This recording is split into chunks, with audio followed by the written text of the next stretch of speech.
Now, the herringbone tessellation is fantastic. It's great. It's really pliable. Making it sometimes confuses people. So I would recommend having a go with it at a macro level first, and then see if you understand the process before you start out, doing one with lots of really fine folds.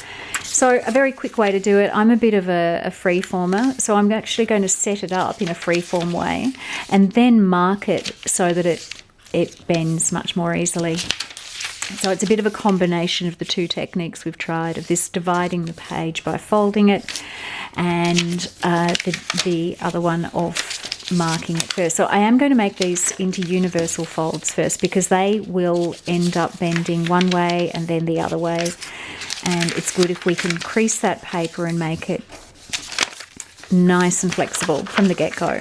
All right, this is the trick.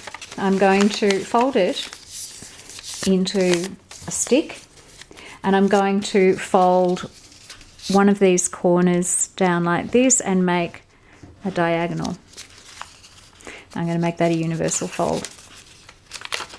Voila, we have a chevron shape. Okay, we can keep doing that. If you can fold it in the same direction to make it a parallel, fold that corner back till it hits there. Make it a universal fold, if you like. And then, rather than wrapping it around in a curl because it'll bend up the paper, I'll fold it back.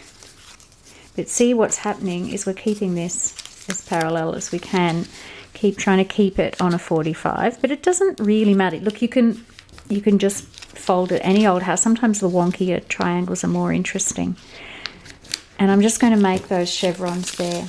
Now, if I were folding this just for me, I would leave them and just work with them. But to make it easier,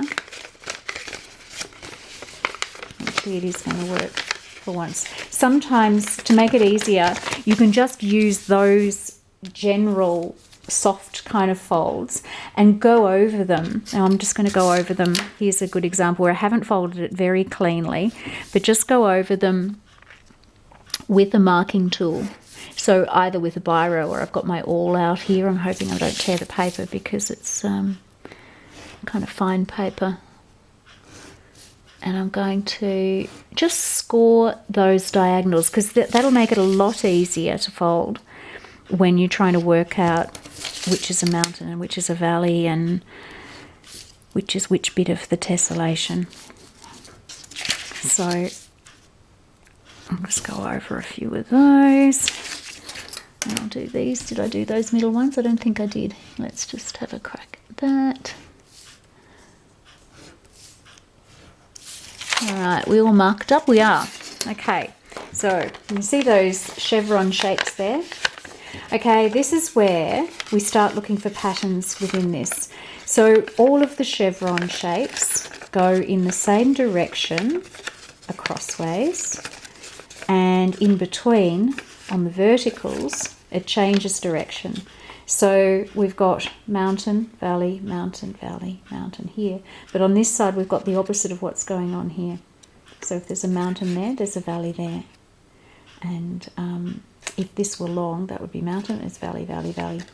Okay, so we can keep folding it back. The trick with doing a herringbone tessellation is to keep folding it back into that nice long shape.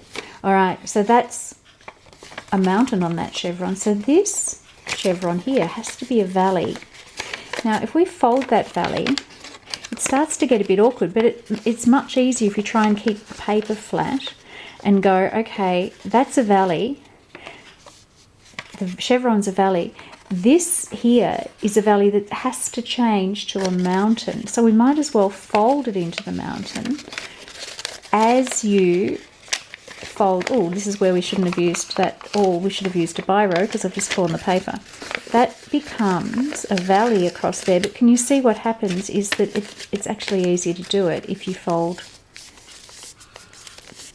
the long shape back into a long shape.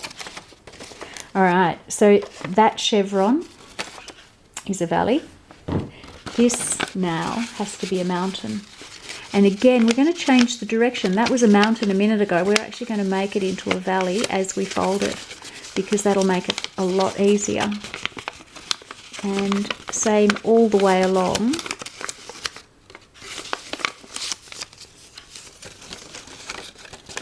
Got mountain, valley in there, mountain here, and this way we've got valley, mountain, valley. When this comes to this chevron here, which will be a valley, this side, as this becomes a mountain here, oops,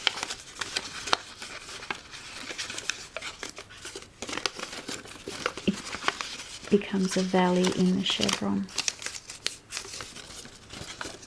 So that's a herringbone tessellation in macro. See if you can make sense of it like that first before you set yourself up with a full page with lots of tiny little chevrons. Because a lot of people give up before they get going with this, really confused by the multitudes of mountain valley. But if you can get the hang of this pattern, it's exactly the same when it's smaller. And it's a matter of working out, you know, what's happening in both directions and seeing that pattern repeating.